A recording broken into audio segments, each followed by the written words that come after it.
Hello, folks. How's everyone? My name is Chad Royer, and I'm here to discuss my journey as a cancer patient as I navigate through all the treatments that I've been going through.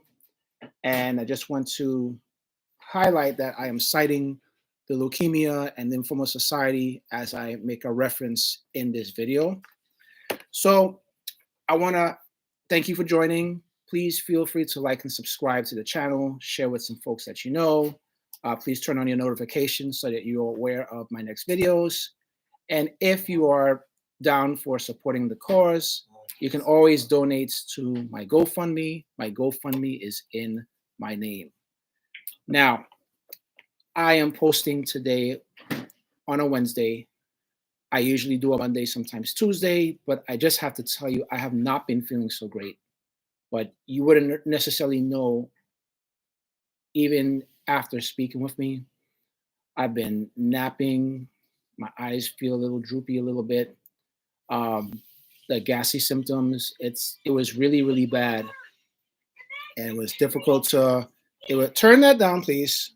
Thank you. I've been heavily bloated, and I had to be reminded that one of my prescription meds has zero refills. I thought I filled it, but I did not fill it. So I gotta go through that situation tomorrow. I also haven't been able to concentrate on certain things. That could just be a temporary thing. I'm just gonna take it as the things that I deal with as a cancer patient. So, like I mentioned, I'm going to cite what I got from the Leukemia and Lymphoma Society. So, in the title, you'll see that I mentioned something about stem cell transplants. I'm still kind of new to what it is. So let me just read something just so that you have it. So I will be preparing for an autologous stem cell transplant. So what that means is I am the donor, not another person. So the cells will be taken from my system, held in captivity, and reintroduced at the appropriate time. Um, let's take it a step further. I just want to read something here. So, autologous transplant uses the patient's own cells. These cells are collected from the patient and stored for transplantation. And for those who may have heard about stem cells, I'll just read what it says in this glossary. I'll just read it for you. So, a stem cell is a primitive cell in the bone marrow that is essential to the formation of white blood cells, red blood cells, and platelets. Some cells are largely found in the bone marrow, but some leave the bone marrow and circulate in the blood. They are also found in the umbilical cord and placenta of newborn babies. So, we're particularly dealing with the stem cells. What's particularly important here is this is a potential next step for my cancer treatment that has been brought up, mentioned, discussed lightly, but not heavily explained until my recent visit. And as of now, I still don't have a timeline, yet they want to start earlier. That's the projection that it seems like it's going. And that would mean that there's certain things that I would have to start doing, there are things I would have to stop doing. It's quite possible that the chemotherapy sessions that I go for every Monday and sometimes Tuesday, it might have to take a halt. I'm in my fourth cycle right now, but we will just have to see how that goes. I have another follow-up appointment at the end of the month. And let me just throw this out there. I forgot to mention earlier that the month of March is Multiple Myeloma Awareness Month. So, just for those who may not know, March is Multiple Myeloma Awareness Month. Now, I'm going to just go over a little bit of what I know or what I've been told. So once the stem cell transplant starts, a couple things have to happen. I have to be prepped. There are some meds that I would have to take that would help produce more stem cells in my system. Prior to collection, they're going to they're going to put a port in my body. They can do the neck or they do under the collarbone. I'm not sure which one they're going to do, but they're going to put a port. This will be an easier way to access the body for the transplantation of the stem cells and other blood related stuff that would be needed. I would have to be in the hospital for a day, maybe two, to extract some of the cells and place them in storage. That's how it's being presented to me.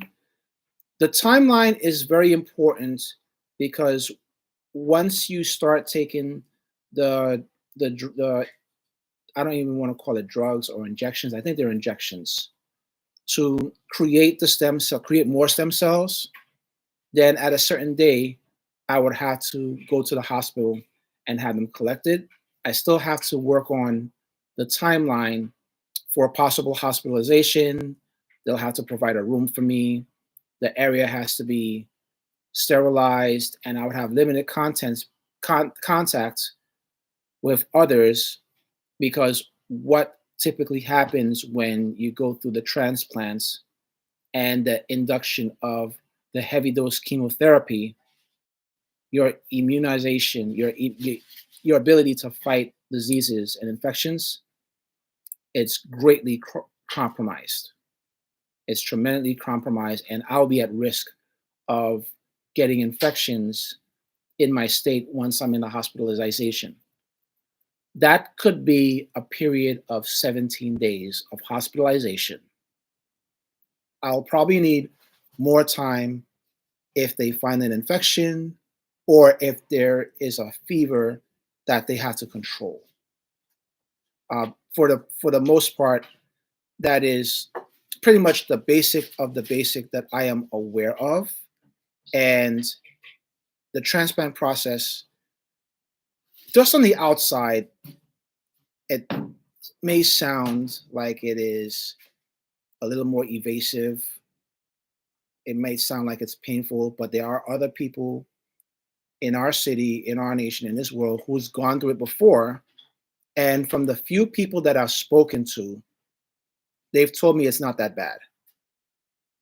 The end result is the majority of the cells, the bad cells, are wiped out. Once they do it, it could just be some minor discomforts. Sometimes it's major discomforts, or the symptoms that you have to deal with. But this will be a first for me, very first time. I'm hoping that this information right here will be helpful. I'll be reading up on it. I did get another book from the Leukemia and Lymphoma Society that also goes, is this the book? No, I think I showed that one to you already. This was the other one that I got on myeloma. Haven't gone through it yet. It was just only a few days that I've had the book. And it also references a little bit of what I mentioned. I won't even get into it. So the top thing that I need to figure out is the schedule and the timeline so I can book these appointments. It's going to take a turn. I don't know when. And I know the hospital bills are going to get even more expensive. I'm going to do my best not to worry about it. I'm going to do my best to be as relaxed as possible and look at it as a way of completing the journey with the goal of remission. I wish I had more that I could say about this, but this part of the game is a little bit, quite a bit new to me. And I hope to have a more more clarity as the weeks go on. And I do apologize that this video is late, but I just had to put it out there. So I thank you all for joining.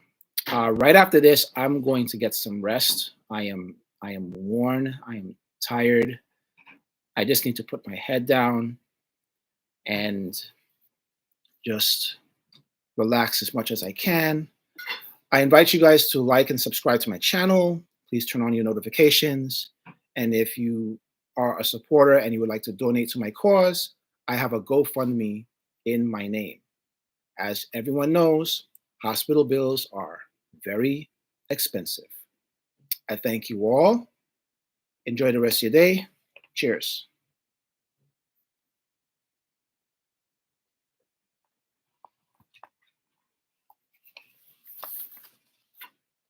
And I'll show the books again.